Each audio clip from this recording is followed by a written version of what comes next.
Hey, what is up, guys? This is going to be part one of my RAW review. There's going to be probably like a bunch of parts for it since I have that copyright strike. So let's get right into it.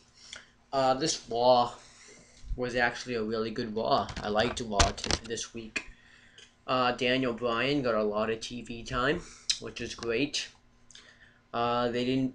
The only thing they didn't really that I didn't really like. Oh, and they built up all the angles that they wanted to build up, so I'm happy about that. So let's get right into it.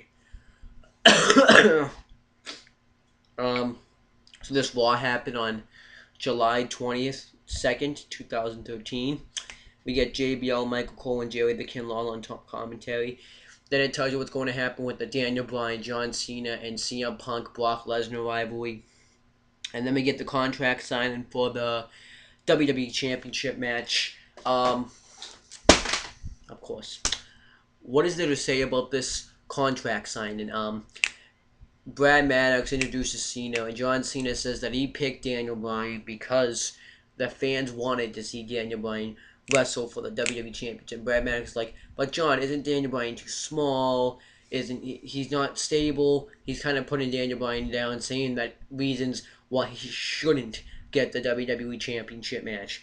And then Daniel Bryan comes out, and John Cena tells him why he picked Daniel Bryan to become the WWE Champion. To face him for the WWE Championship.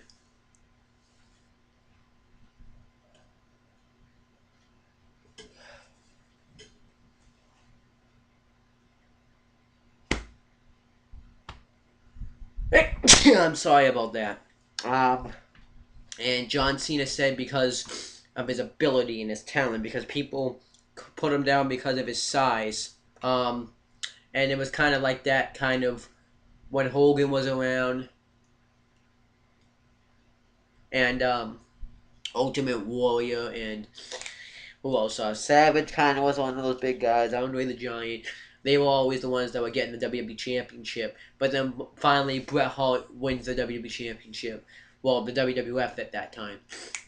And that gave hope for guys like Shawn Michaels, British Bulldog, the smaller guys. And Shawn Michaels finally won the championship. And then Chris Benoit was world champion. And he also kind of mentions Eddie Guerrero. He didn't mention them. He mentions Eddie Guerrero though and Rey Mysterio and how they got the WWE champion because of their passion for the WWE. And that's why he picked Daniel Bryan. And Daniel Bryan goes to talk, and Maddox just cuts him off and says that Daniel Bryan has to prove himself to be a WWE champion. That he is going to be in a one-on-one match. Well, he's going to be in multiple matches tonight. So I was kind of pissed that Daniel Bryan didn't really get to talk. That kind of pissed me off. But other than that, John Cena was pretty good tonight. He said stuff that were realistic things, which I am absolutely fine with. And then Sheamus and Alberto Del Rio are backstage heading to the match. We get Sheamus versus Alberto Del Rio. Pretty good match here. Sheamus has a huge kind of like bump in it, like a not a bump. It was just a huge injury from when he from the Money in the Bank on his leg, so that kind of affected this match tonight. And Del Rio would work on the leg by drop kicking him uh, onto the apron, but when Del Rio was doing that cross arm breaker around the ropes, Sheamus punched him in the face. And then Del Rio started to dominate the match, and he did the German suplexes, and he tried to pin him, but he failed. Sheamus did suplexes himself. Del Rio tried to go for drop kicks. Sheamus did the clubs, and then Del Rio instantly Sheamus while he was on the top rope. Tried to cover him, but tried to cover him for the win, but he failed. And then Sheamus did the Rolling Thunder. Went for the blow kick, but his leg gave out. And then Del Rio went for a kick, and Sheamus countered it. And then, he kicked him in the leg, and then he went for the cross-arm breaker. Sheamus countered it, tried to go for the Celtic cross. His leg gave out, and Del Rio rolled him up for the win. So I'm glad that Del Rio won. I thought Sheamus was going to win, and it was going to lead to a rematch between Del Rio and Sheamus for the world title. But I'm glad Del Rio won because we would not have seen that. Because I did not like the matches last year. The matches their match here was a hell of a lot better than the matches last year. WWE Rewind, it shows Vicky Guerrero become the new general manager of SmackDown, and then Booker T and Teddy Long kind of give their thoughts about it. Booker T says he's disappointed that he is not GM no more. That yeah, and Teddy Long just kind of acts like a heel and says that he took over for Booker T while he was gone, and he had to deal with all the stress, and you had to deal with Vicky Guerrero, and all you did was sit down in your pretty much he said that you sit down in your ass, and then Booker T says that you're gonna like Vicky Guerrero on SmackDown, and Teddy Long actually says that she is glad, and since he didn't get picked, that she's glad that Biggie got picked instead of him. So I actually thought that was kind of like a cool thing right there. They're probably not going to do anything with this. It's just kind of cool to hear Teddy Long kind of act like a heel in a way. And Booker T said he would do the same thing, and then that was really it. So nothing much else really happened. And then we get Christian versus Titus O'Neil with Dalen Young. Pretty good match. Titus O'Neil power slams Christian over the ropes because he like walked around with him outside the ring and put him in. And then Christian would start to come back with cross bodies and stuff. And then Titus O'Neil, and then would grab the whistle, and then Christian came back. Dalen Young tried to distract Christian, but he failed. And then Titus O'Neil hit a big boot and tried to cover him for the win, but he failed. And then he went for like I think like a last call throw, but Christian counted to a kill switch for the win, so Christian won the match. And then it shows Ryback attack Jericho on SmackDown. Ryback interview, I'm going to tell you something right now. What did Ryback have to prove by attacking Chris Jericho? He didn't have anything to prove. Want to know why? Because he already beat Chris Jericho at Money in the Bank. Has nothing to prove. I'm just telling you that right now. He has nothing to gain. So Ryback says that the stronger and the hungrier men survive and the little men don't, and yeah, he's just a bull. You know, it was nothing. Mark Henry promo. He talks about how he is proud to be born and raised in Texas, and the effort he showed John Cena when he fought him for the WWE Championship or Money in the Bank, but he was not proud to be attacked by the Shield. So he calls out the Shield. The Shield come out.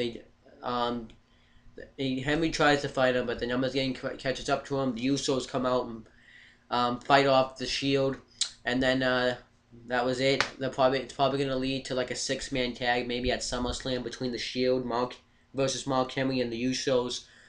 I hope the Shield wins this match because it would really hurt them if they lost. Daniel Bryan backstage. John Cena comes up to him and says that he does. And Daniel Bryan pretty much tells him that he knows that he can win this match, and he doesn't want John Cena to come out there because if he does, everything that he said would just be bull crap. And then we get Dalen Young versus Dolph Ziggler. Pretty good match. Dalen Young hits a back suplex towards the turnbuckle, so he starts to dominate.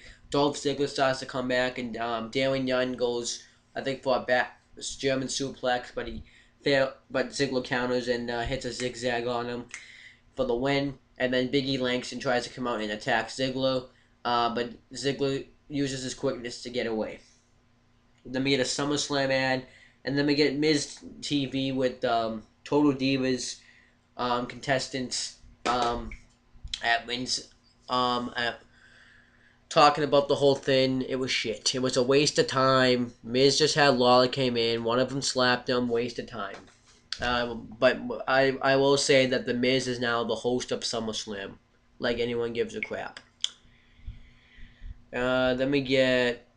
And then Brad Maddox is backstage, and Triple H comes up and kind of says, "Why would you say that about Daniel Bryan, putting down Daniel Bryan?" And Brad Maddox, and he kind of assumes that Vince McMahon kind of put him up to saying that.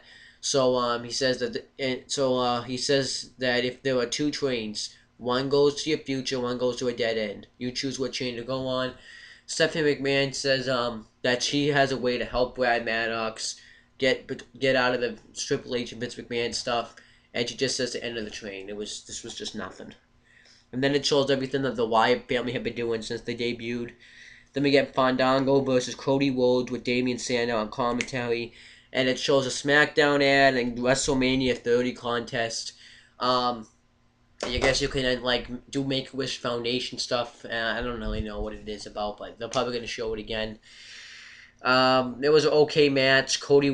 Damian Sandow tries to interfere, but he fails, and Cody Rhodes does a beautiful disaster kick, which causes the briefcase to go into Cody Rhodes and Fandango and Sandow, and then Rhodes hits a crossroads for the win. Um, yeah, so yeah, that was pretty much it. I'm gonna kind of end the video here because I have a lot of thoughts to talk about on the next video. So I hope you enjoyed this part of the Raw review.